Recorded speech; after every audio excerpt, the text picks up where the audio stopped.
Hello, ladies and gentlemen. I am David, and I welcome you to my YouTube channel, Learn IT Online Plus, your mobile IT class. If you haven't subscribed to my YouTube channel, please do so now for free online tuitions. In today's video, we will be building up on our previous lessons, and in order to attain a progressive understanding, I entreat all learners to watch our previous lessons. In today's lesson, we will be looking at how to optimize settings for live recording or a live streaming. Secondly, we will be looking at how to go live on your favorite social media. For a quick recap on what we did in our previous lessons, we learned how to download and install the OBS application software and also how to insert our contents within the sources area.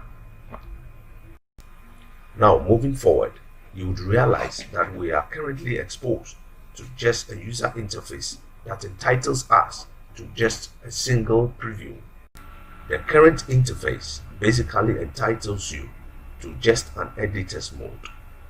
For the purpose of a live recording or live streaming, it is advisable to switch to the studio mode. In order to switch to the studio mode, under the controls, click on Studio Mode. The Studio Mode button switches between a single preview and a dual preview. The Studio Mode basically entitles users of OBS to a two kind of screens. One, the preview, and two, the program screen. These two screens are distinctive in their purpose and in their nature. For instance, in the course of a live streaming or a live recording, the preview screen is what the user sees and the program screen is what viewers see. It further implies that in the course of a live streaming or a live video, the users of OBS, by the virtue of the preview screen and the program screen, can determine what the viewer should see at each point in time. Viewers, fasten your seatbelt, is about to get rough. For instance, if I am live recording or live streaming, if I should hide the countdown video by clicking on the show or hide button represented by the I button, if I should hide the countdown video, this command basically affects just the preview and not the program. In order for it to affect the program, you need to issue another command, which is known as transition. Let us now look at how to insert and edit our transitions. The transition command basically helps users to be able to transmit from the preview screen into the program screen at their own preference. To insert a transition command, under the Scenes Transitions, click on the plus or add icon. It drops down a list of transition commands ranging from swipe to Lumia wipe. For the purpose of today's lesson, let us click on Slide. It opens up the transition name Docker, which enables you to either rename or maintain the name. Click on OK. At this point, you can choose to determine the direction of your transition. Would you want it to be from left to right or right to left or up to down or down to up? Select your preferred transition direction and click on OK. Now, in between the preview screen and the program screen is this plus icon. The plus icon, upon clicking on, gives you a list of transition commands that you have already inserted. I have inserted a couple of transition commands, but for the purpose of today's lesson, I will be clicking on fade. Now, in the instance whereby I am live recording or live streaming, and I want to transmit what is within the preview screen to the program screen, I need to click on any of the transition commands that I've already inserted. Let us try that. When I click on fade, it transmits what is within the preview screen to the program screen as seen.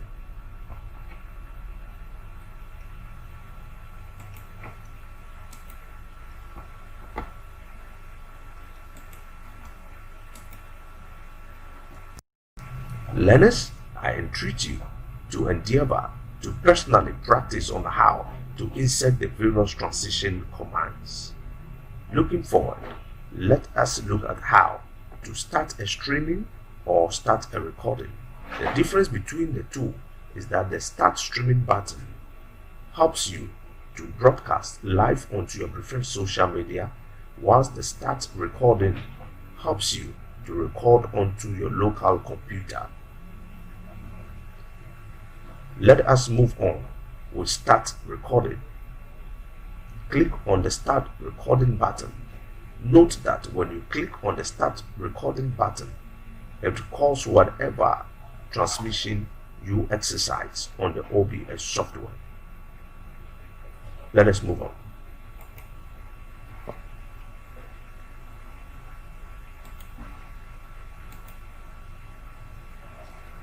In order to stop a recording, under the controls panel, click on stop recording to stop the recording.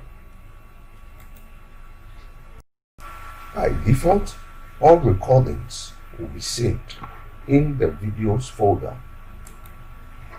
Let us review what we have done so far.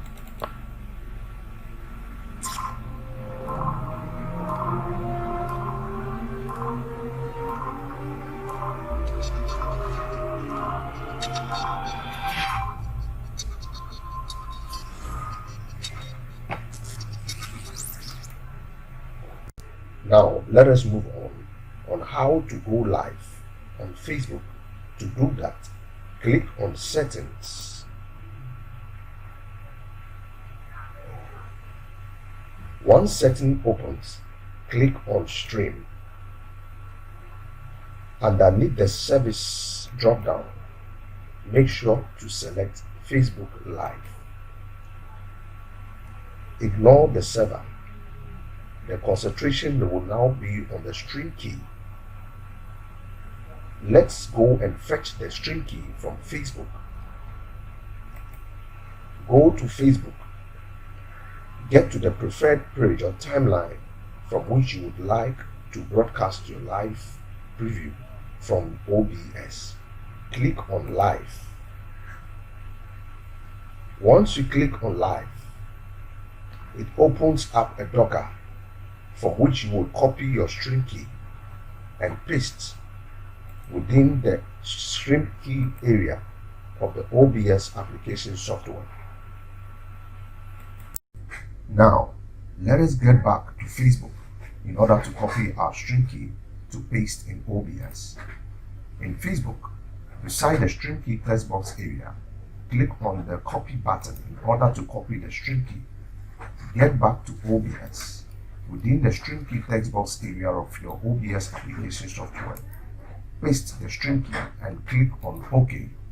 Once you click on OK, Facebook automatically synchronizes with your OBS application software. For the purpose of today's lesson, I will be entitling these broadcasts as try. In order to start a Facebook Live, click on Start Streaming, and to stop the Facebook Live, click on Stop Streaming.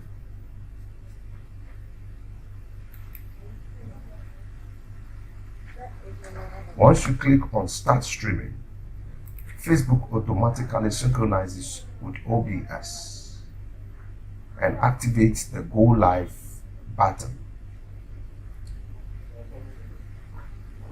Then, click on the Go Live button in order to go live on Facebook.